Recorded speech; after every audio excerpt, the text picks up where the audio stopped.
Todos llevamos una sombra, y cuanto menos se encarna en la vida consciente del individuo, más negra y densa es. Si una inferioridad es consciente, uno siempre tiene la oportunidad de corregirla. Pero si se reprime y se aísla de la conciencia, nunca se corrige, y es propensa a estallar de repente en un momento de inconsciencia. En cualquier caso, forma un obstáculo inconsciente, frustrando nuestras mejores intenciones. Carl Jung habla de dos tipos de sombras: la sombra personal, el lado oscuro desconocido de nuestra personalidad, y la sombra colectiva, el lado oscuro desconocido de la sociedad. Empezando por la sombra personal, Jung la llama la cosa que una persona no desea ser. Representa atributos y cualidades desconocidas o poco conocidas del ego. Es la suma de todas esas cualidades desagradables que nos gusta ocultar de nosotros mismos. La sombra contiene inferioridades que todos tenemos, pero preferimos no saber. Parecen débiles, socialmente inaceptables o incluso malvadas. La sombra es más visible cuando uno está bajo la influencia de la ansiedad u otras emociones. Bajo la influencia del alcohol, por ejemplo, puede repentinamente soltar un comentario hostil durante una conversación amistosa. Cuando no queremos asimilar lo que despreciamos, lo proyectamos hacia los demás. Es posible que uno conozca su propia sombra y sea parcialmente consciente de ella, es decir, bajo el control del ego. Sin embargo, muchas personas se niegan a reconocer su sombra tan completamente que el ego ni siquiera es consciente de su comportamiento, y por lo tanto, no tiene posibilidad de controlarla. En estas condiciones, la sombra es autónoma y puede expresarse en estados de ánimo inexplicables, irritabilidad y crueldad. A lo largo de sus escritos, Jung se refiere a la importancia de desarrollar la conciencia de la sombra en la psicoterapia y sus proyecciones en la vida del individuo. Aunque la sombra generalmente se percibe como negativa, también puede ser positiva.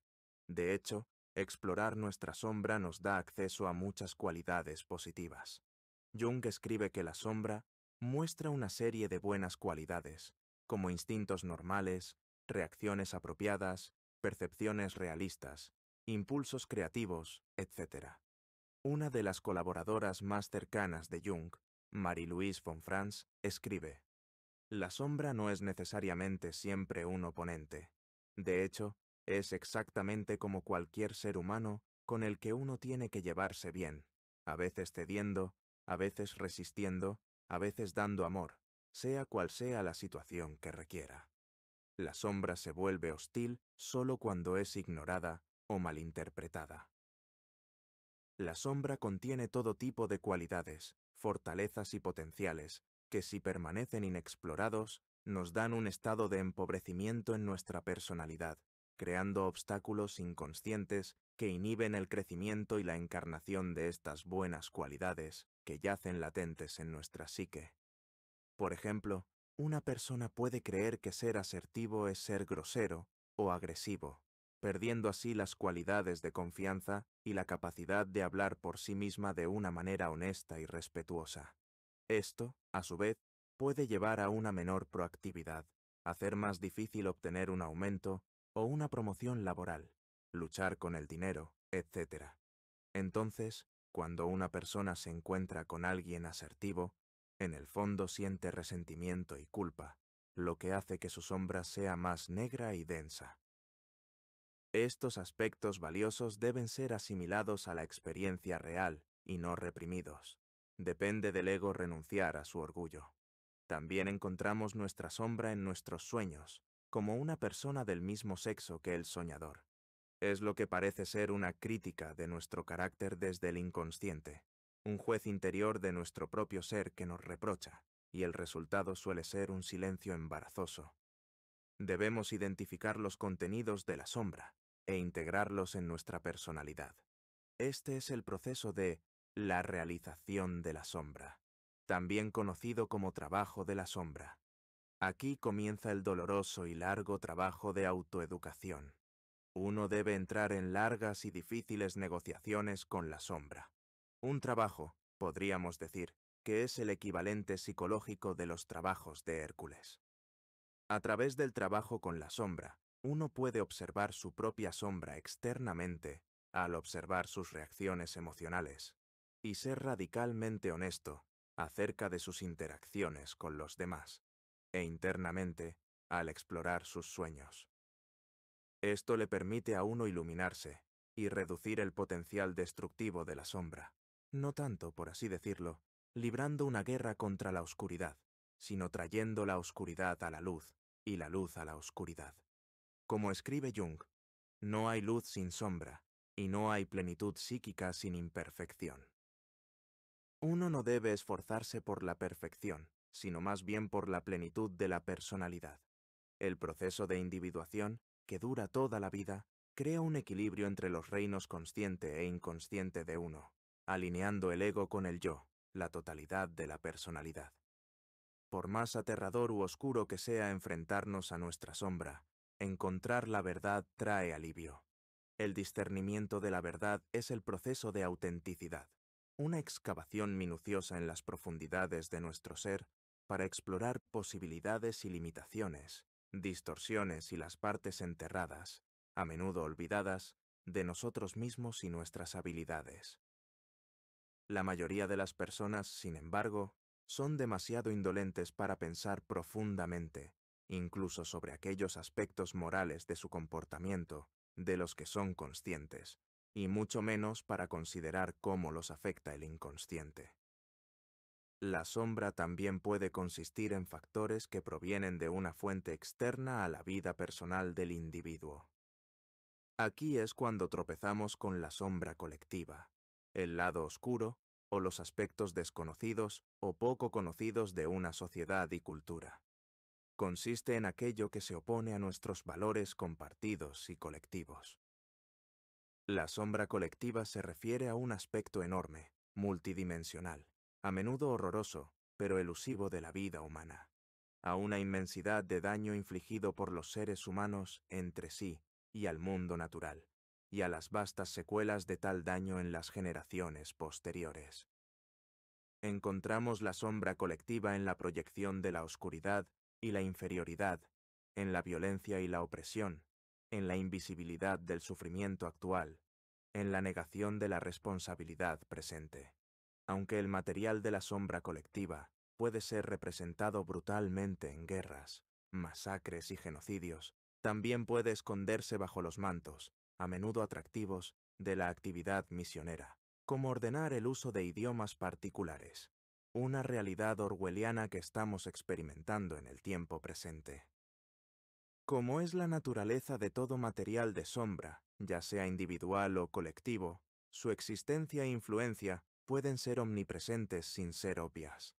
La sombra colectiva se manifiesta externamente en atrocidades, persecución, sufrimiento físico, enfermedad, pobreza, desnutrición, alcoholismo, crimen, la muerte de culturas, etc. También puede manifestarse más internamente, en medio de las complejidades de cada psique individual, como odio hacia uno mismo, hacia la propia herencia y cultura, depresión, sentimientos de impotencia, el deseo de venganza, para que otros puedan experimentar algo como el propio dolor, etc. La sombra colectiva es lo que históricamente se ha etiquetado como mal. En la tradición cristiana sería el diablo, y alguien que está poseído por el diablo pierde su calidad humana y adquiere una naturaleza demoníaca. Para Jung, nuestra respuesta primaria al mal debe ser la búsqueda del autoconocimiento, de la totalidad, lo que presupone la asimilación del material de la sombra. El individuo debe saber implacablemente cuánto bien puede hacer y de qué crímenes es capaz. Cuando hay un problema conocido en una sociedad particular, se lo puede llamar un problema de sombra si hay evidencia de negación, proyección y falta de asunción de responsabilidad individual y colectiva. Asumir la responsabilidad, moral, política y espiritualmente, es particularmente crucial. El coraje con el que soportamos nuestra oscuridad libera a otros de tener que soportarla por nosotros. Por ejemplo, para responder a ejemplos de sufrimiento histórico masivo, guerras, genocidios, holocaustos, opresión generalizada, etc., cuyos efectos persisten. Como seres humanos, tenemos mucho que aprender a ese respecto.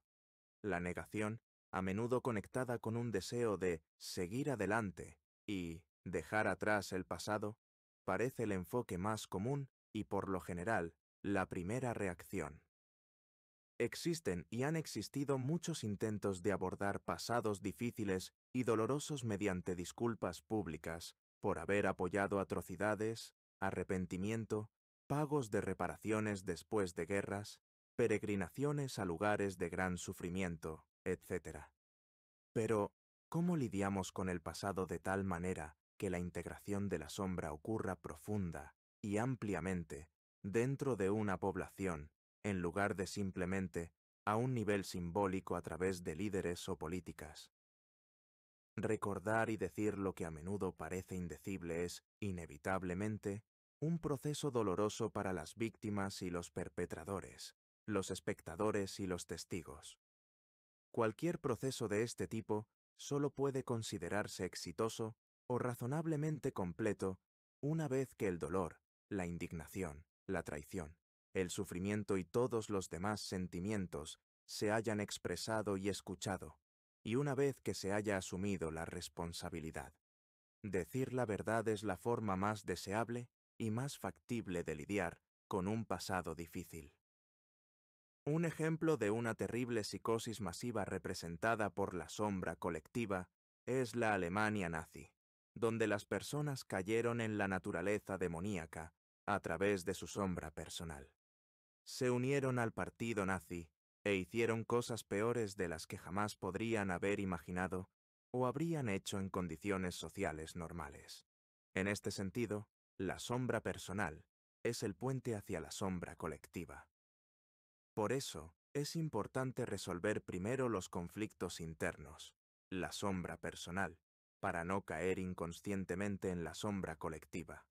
De esta manera, más adelante podremos influir en otras personas, y la sociedad en su conjunto se beneficiará.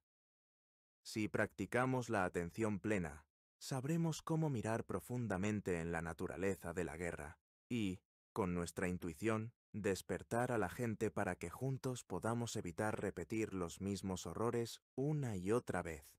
La guerra está en nosotros, pero también está en todos. Todo está listo para estallar, y todos somos corresponsables.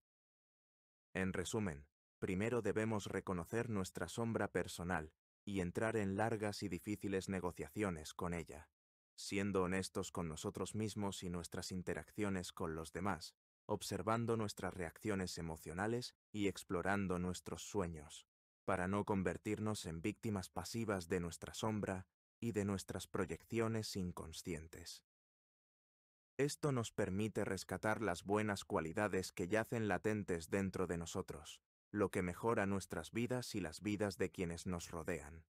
Entonces, podemos ser conscientes de la sombra colectiva y no caer presa de ella, asumiendo la responsabilidad de abordar la negación de cuestiones importantes y la falta de iniciativa individual y colectiva. El coraje de soportar nuestra oscuridad brinda alivio a los demás, ya que decir la verdad es la forma más deseable de lidiar con un pasado difícil, en lugar de desestimar las atrocidades y hacer que la sombra se vuelva más negra, hasta que no pueda crecer más, y así la historia se repita. Espero que hayas disfrutado de este video sobre la sombra. Puedes apoyar el canal dándole me gusta, comentando o compartiendo el contenido. Gracias por ver el video.